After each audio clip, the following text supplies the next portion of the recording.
ዕለታዊ ዜናታት ቅድድም ብሽክሌታ ሰንበት 25 ለካቲት 2024 ኤርትራ ጎብለል ዙር ሩዋንዳ ናትና ኤልተስፋጽን ሜዳልያ እንጠልጥል። ሰላም ከመይ ትዕሉ ዝኸበርኩም ተኸታተልቲ መደብና ሎሚ ትንፋስ ውድድራት ቅድድም ብሽክሌታ ከካይደላ ዝወዓለ ሰንበት 25 ለካቲት 2024 ኣብ ሃገረ ሩዋንዳ ዝተካየደ ዙር ሩዋንዳ ብፍጹም ዕብለላ ሃገራዊት ጋንታ ኤርትራ ተዛዚሙሎ። ኣብ ሃገረ ኢማራት ዓረብን ከቢድ ዘዛም መድረክ ዙር ሕብራት ኢማራት ዓረብ ተኻይዱ ናትና ኤልተስፋጽኑን ብሰላም ውድድሩ ፈጺሙሎ። ከም ወትሩ ዝሐጉሱ ዜናታት ቅድድም ብሽክሌታ ሒዝናልኩም ኢና መጺና ዘለና። ክሳብ መወዳእታ ምሳና ሕበሩ። ሳብስክራይብ፣ ላይክ፣ ሼርን ኮሜንትን ከዓ ንቅድሜና ይንረስዕ። ሰናይ ምክትታል። ኤርትራ ክብሪ ዓቂባ ዝኸበርኩምን ዝኸበርክንን ሕጂ ከዓ እታ ዝበለጸት ጋንታ ናይ ዙር ሩዋንዳ ዝኾነት ሃገራዊት ጋንታ ኤርትራ ትመጸናላ። ኤርትራ ካብ ቀርኒ ኣፍሪቃ ኤርትራ ንኩሉ ዓይነት ውድድራት ቅድድም ብሽክሌታ ዝዓብለለት ሃገር ኤርትራ ሃገሩ ንማልያ ብሉጽ መንእሰይ ተቀዳዳማይ ዙር ሩዋንዳ ዝኾነ ኣክሊሉ ኣረፋይነ ኤርትራ ካብ ቀርኒ ኣፍሪቃ እንቋዕ ሓጎሰኩም ጎብለላት ኣፍሪቃ ኣብ ናይ ዓበይትን ንኣሹን ንኩሉ ውድድር ተቋጻጺርኩሞ ዘለኹም ክቡራንን ክቡራትን ምስ እዛ ጎብለል ዙር ሩዋንዳ ዝኾነት ሃገራዊት ጋንታ ኤርትራ ከላለየኩም ቁጥሪ 165 ያፌት ሙሉጌታ ቁጥሪ 164 ናሆም ዘራይ ቁጥሪ 163 ኣክሊሉ ኣረፋይነ ቁጥሪ 162 መትከል እዮም ቁጥሪ 161 ከዓ መርሃ ቅዱስ እዚኦም ኩሎም ኣባል ካብ ቀርኒ ኣፍሪቃ ዝመጸት ሃገራዊት ጋንታ ኤርትራ እዮም። እንቋዕ ሓጎሰኩም ጎባልን እዚ መራሕ መደብ ዝነበረ ጋዜጠኛ ዙር ሩዋንዳ ንሃገራዊት ጋንታ ኤርትራ ዮሃና ዝብለሉ ቁንጫል ቃላት እዩ። ብኸምዚ ዝኣመሰለ ድሙቕ ኣገባብ ከዓ ሃገራዊት ጋንታ ኤርትራ ሕልፊ ኩለን ናብዛ ዘዛሚት መድረክ ዝኣተዋ ጋንታታት ደሚቓ ወፅያላ። ንኩለን ኤሮጳውያንን ኣፍሪቃውያን ጋንታታት በሊፃ ቀዳሚት ብምዃን ኣብ ፖዲየም ደይባ ብጣዕሚ ዘሐጉስ ዜና እዩ። እንቋዕ ሓጎሰና ንኩሎም ክሳብ መወዳእታ መድረክ ከቢድ ፃዕሪ ከፍ ኢሎም ነዚ ዘርኣይና ጀጋኑ ዮሃና ክንብሎም ዝስማዕና ሓጎስ ወሰን የብሉን። ኣብዚ ፈታኒ ኮይኑ ዝቐረበ ዙር ሩዋንዳ ዓባይን ሓያልን ጋንታ ኪክ ስቴፕ ሓደ ተቀዳዳማይ ፀወታ ምውዳእ ሲኢኑ ተገሊፍዋ እዩ። ድሕሪ ኤርትራ ትስራዕ ኣፍሪቃዊት ሃገራዊት ጋንታ ደቡብ ኣፍሪቃ ክልተ ተቀዳደምታ ፀወታ ምውዳእ ሲኢኖም ተገሊፎማ። ካልእ ዓባይ ኣፍሪቃዊት ሃገር ቅድድም ብሽክሌታ ዝኾነት ኣልጀርያ ሰለስተ ተቀዳደምታ ሲኢና። ኢትዮጵያ ንሱምያ ተሳቲፋ ሰለስተ ተቀዳደምታ ውድድሮም ምኽኣል ሲኢኖም ኣቋሪጾም። ሓዳሽ ጋንታ ኤርትራውያን ሰብ ሃብቲ ዝኾነት ሜይስታርስ ካብ 5 ተቀዳደምታ 4 ተቀዳደምታ ኢዶም ሂቦም ሓደ ተቀዳዳማይ ሒዘያ ወዲኣቶ። ምስ ዝግበረላ ሓለፋን ወጻኢታትን ኣብ ግምት እቲኻ ቂር ብለካ ኣብ ዝቕፅል መድረካት ብኤርትራውያን ጥራይ ተመሊኣ ኣብ ዝለዓለ ደረጃ ክትበጽሕ ትምኒትና ዓብዩ። ከምኒ ኤርትራውያን ተቀዳደምቲ ተባሂላ ዝተመስረተት ጋንታ ኣብ ቀረባ ግዜ ሕልሚ ወነንታ ከተተግብር ተስፋና ዓብዩ። ኣብዛ መድረክ ካልእ ዓባይ ጋንታ ዝኾነት እስራኤል ፕሪምየር ቴክ እውን ሓደ ተቀዳዳማይ ውድድር ምፍጻም ሲኢኑ ቋሪጽ እዩ።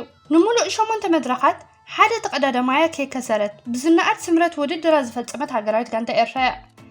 ኣብዚ ዙር ኣብ ፈላሚ ተመክርኡ ዝደመቐ መንእሰይ ያፌት ሙሉጌታ ወሲካ ኩሎም ኣባላት እዛ ሃገራዊት ጋንታ ብዘይሕለት ፃዕሮም እዮም ነዚ ዓወት ኣርኦምና እሞ ደጋጊምና ጸባ ስተዩ ንብሎም። ኣብ ኩሉ ኩርናዓት ዓለም ንዝርከብ ኤርትራዊ ዝሐጉስ ዓወት እዩ። ሎም ሰንበት ኩሉ ኤርትራዊ ዘስተማቕራ ሰንበት እያ ነይራ። ኣብ ዝቕፅል ወርሒ ውድድር ኦል ኣፍሪካን ጌምስ ልዕሊ ዝንሕጎሰሉ ዓወታት የርኤና። ኣብ ጋና ተደመቐ ሃገራዊት ጋንታ ኤርትራ ከም ንርኢ ዘጠራጥር የለን። ናብ ናይ ሎም ፀወታ ምስ ንምለስ ናብዛ ናይ ሎም መድረክ ሃገራዊት ጋንታ ኤርትራ ርእሲ ኩለን ኤሮጳውያንን ኣፍሪቃውያን ጋንታታት ብምዃን ኣትያ። ንካልአይቲ ኮይናት ስዕባ ዝነበረት እስራኤል ፕሪምየር ቴክ ከዓ ናይ 1 ደቂቕን 20 ካልእትን ፍልልያን ፂፋያ ናብዚ መድረክ ኣቕኒዓ። ኣብ ናይ ብጫ ማልያ ከዓ ኣባል እስራኤል ፕሪምየር ቴክ ዝኾነ ጆሴፍ ብላክሞር ለቢስዋ ኣትዩ። ካብ መጀመርታ ናይዚ መድረክ ከዓ ሃገራዊት ጋንታ ኤርትራ ንናይ ቀዳማይ ደረጃ ክብራ እስራኤል ፕሪምየር ቴክ ከዓ ንብጫ ማልያ ናይ ጆሴፍ ብላክሞር ኣውሒሳ ተኽኢላ ከዓ ንሃገራዊት ጋንታ ኤርትራ ክትግምጥል መዲባያ ነዛ ሓፂር ርሕቀት ዝሸፈነት ዛዛሚት መድረክ ናይ ዙር ሩዋንዳ ኣትያቶ። ዳዊት የማነ ከዓ ንብሉፅ ኣፍሪቃዊ ተቀዳዳማይ ትብል ማሊኡ ለቢስዩ ናብዛ መድረክ ኣትዩ። ንዳዊት ብድሕሪኡ ዝስዕቦ ዝነበረ ኣክሊሉ ኣረፋይነ እዩ። ዳዊት የማነ ናብዚ ውድድር ብዓብዩን ብጫ ማልያ ሓሊሉ ዝመፀ ተቀዳዳማይ ነይሩ። ኣብ ናይ ትሕቲ 23 ዓመት መንእሰያት ኣክሊሉ ኣረፋይነ ወናኒ እታ ናይ መንእሰያት ማልያ ከም ዝኾነ ከይተጠራጠረ ኣትዩ። ንናይ ትሕቲ 23 ዓመት ኩሎም ተሳተፍቲ ዙር ሩዋንዳ እንተቀዲሙ ከዓ እታ ናይ ዝበለጸ ኣፍሪቃዊ መንእሰይ ተቀዳዳማይ ትብል ማሊኡ ትሕስትያ ነይራ። እንተርፎ ያፌት ሙሉጌታ ወዲ ጋንትኡ ካልእ ዘስግእ ኣፍሪቃዊ ተቀዳዳማይ ነበሮን። ኣብ መንጎ ኣክሊሉ ኣረፋይነን ያፌት ሙሉጌታን ዝነበረ ናይ ግዜ ፍልልይ ከዓ ብዙሕ ስለ ዝኾነ ንብጫ ማልያ እንተሰለጦ ክፍትንን ንሃገራዊት ጋንታ ኤርትራ ከዓ ኣብ ናይ ጋንታ ክሰርሕን ኣትዩ ከም ሓቂ ከዓ ኣብዚ ጸወታ ዝበለጸት ውጽኢት ሃገራዊት ጋንታ ኤርትራ ኣብዛ መድረክ ብኣኽሊሉ ኣረፋይነ እዩ ተመዝጊቡ 5 ተቀዳደምቲ ሃገራዊት ጋንታ ኤርትራ ነታ ናይ ጋንታ ክብሮም ፈጺሞም ሓሊፎም ከም ዘይህብዋ ርግጸኛታት እዮም ነይሮም ብዝተኻለ መጠን 5 ተቀዳደምቲ ግዜ ከይከሰሩ ብተመሳሳሊ ሰዓት ዝውድእሉ ኩነታት መዲቦም እዮም ውድድሮም ፈሊሞም ጸወታ ጅምር ከየበለዩ ሓደገኛ መጥቃዕትታት ክፍኖ ጀሚሩ ኩለን ጋንታታት ገለን ናይ መድረክ ዓወት ገለን ብጫ ማልያ መጥቃዕትታተን በብሓደ ፈነዋ ኩለን ግን ተተዋሒጠን ተረፋ ምዒ ዝበለ ተቀዳዳማይ ኣብ ሕቕፋ ዓባይ ጉጅለ እንዳኣተወ ነዊሕ ኪሎሜትር ተሸፈነ እታ ፍሊትን ዕውትን መጥቃዕቲ ናይዚ ዕለት ኣባል እስራኤል ፕሪምየር ሊግ ዝኾነ ወናኒ ብጫ ማልያ ጆሴፍ ብላክሞር ኣብ መወዳእታ ግዜ ዝገበረያ ነይራ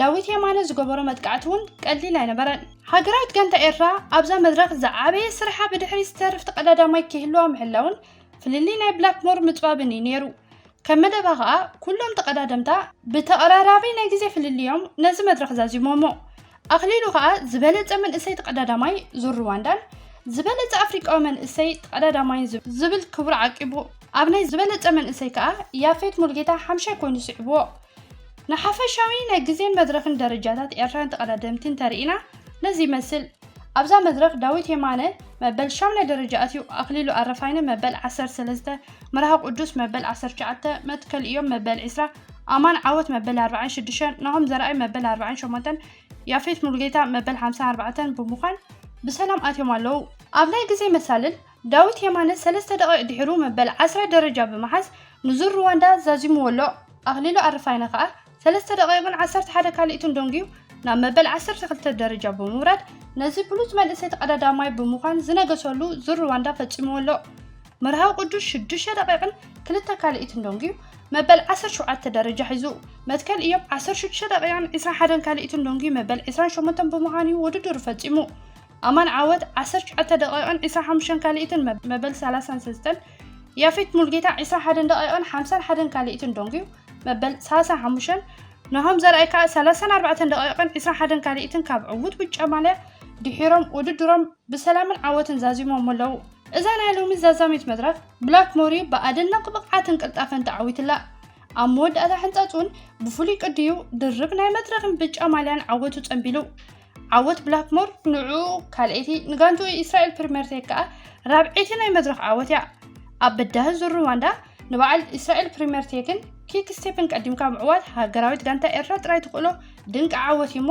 ደጋጊምና እንቋዕ ሓጎሰና ናትናኤል ተስፋጽዮን መዳልያ ይንጠልጥል ኤርትራዊ ፕሮፌሽናል ተቀዳዳማይ ጋንታ ሊድል ትሬክ ናትናኤል ተስፋጽዮን ዝተሳተፈሉ ዙር ሕቡራት ኢማራት ዓረብ ብናይ 7 ዘዛምን መድረኩ ቀፂሉ ውዒሉ ናትናኤል ተስፋጽዮን ጋንቱ ሊድል ትሬክን ኣብዚ ዘዛም መድረክ መትሓዚ ነበሮምን ኩሎም ተቀዳደምቲ ጋንታ ሊድል ትሬክ ኣብ ዓቀብ ከመይ ሓደገኛታት ከም ዝኾኑ ዘርኣይሉ ዕለት እዩ ነይሩ ናትናኤልን ካልኦት 4 ደቂ ጋንቱን ቀዲሞም እዮም ነቲ በዳሂ ዓቀብ ናይዛ ዕለት ሓኺሮሞ ጋንታ ናትናኤል ተስፋጽዮን ሊድል ትሬክ ግን ካብ 4ይ ደረጃ ናብ ቀዳማይ መጽያ ኣበርክቶ ናትናኤል ኣብዛ ዕለት ከም ወትሩ ዕዙዝ እዩ ነይሩ ብውልቁ ናትናኤል ኣብዛ መድረክ መበል 25 ብምዃኑ ምስ ቀዳሙ ዝሃደሙ ተቀዳደምቲ ኣትዩ በዚ ውጽኢት ተሓጊዙ ከዓ ኣብ ናይ ግዜ ደረጃኡ ካብ መበል 24 ደረጃ ናብ መበል 21 ደረጃ ብምሕኳር ዛዚምዎ ኣሎ ኣብ ናይ መንእሰያት ትሕቲ 23 ዓመት መሳልውን ናትናኤል ተስፋጽዮን መበል 7 ደረጃ ኮይኑ ንዙር ኢማራት ወዲእዎ ዘሎ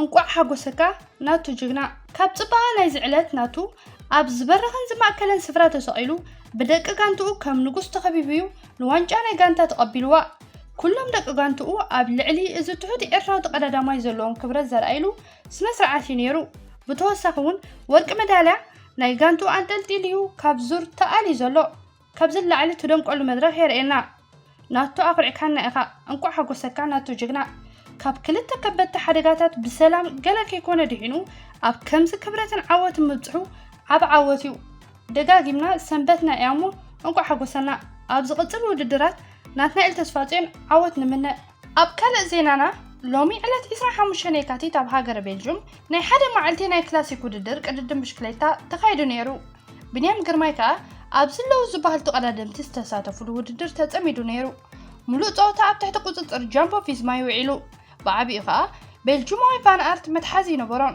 ንዝበዝሐ ርሕቀት ሳልሳይ ርእሱ ተጓዒዙ ተዓዊትሉ ንቢንያም ኣብዛ ዓባይ ጉጅለ ከቢድ ዋጋ ዝኸፈለትሉ መድረኽ ናይ ምውዳቕ ሓደጋ ኣጋጢምዎ ነይሩ። ቀልጢፉ ብምስሳእ ግን ውድድሩ ቀፂሉ ንኩሉ መሰናክላት ናይ ዝዕለት በዲሁን 122 ብምዃን ብሰላም ዛዚሙሎ። ኣብዚ ውድድር 52 ተቐዳደምቲ ውድድሮም ኣቋሪፆም እዮም። ቢንያም ስኑ ነኺሱ ምስ ቃንዝኡ ምዝዛሙ ካልእ ዓወት እዩ። ንቢንያም ግርማይ ኣብ ዝቕፅሉ ውድድራቱ ዓወት ንምነይሉ። ክቡራት ተከታተልትና ናይ ሎሚ ዜናና ነዚ ይመስል። ኣብ ናይ ፅባሕ መደብና ይራኽበና። ሰሰናዩ